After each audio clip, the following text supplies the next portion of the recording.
শীত তো শুরু হয়ে গেছে, তো আমার বাড়িতে তো পিঠে পায়েস জমিয়ে খাওয়া দাওয়া শুরু করে দিয়েছি।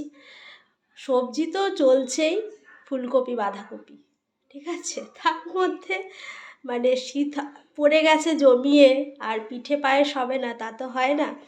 তো তার জন্য পিঠে পায়েস জমিয়ে রান্না করে ফেলেছি। তো কার কার বাড়িতে পিঠে পায়েস শুরু হয়েছে বলো। আমার বাড়িতে তো পিঠে পায়েস শুরু হয়ে গেছে। চলো তোমাদেরকে একবার দেখিয়ে দিই দুধ পুলি আর পায়েস।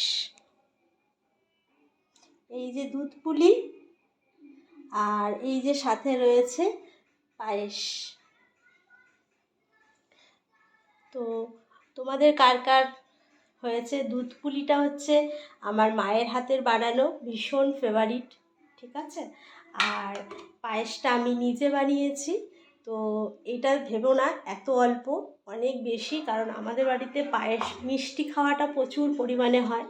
তো সেই জন্য পায়েস খেতে ভীষণ ভালোবাসে আমার বর। তো তোমরা কে কে দুধ পুলি আর পায়েস ভালোবাসো অবশ্যই আমাকে জানিও।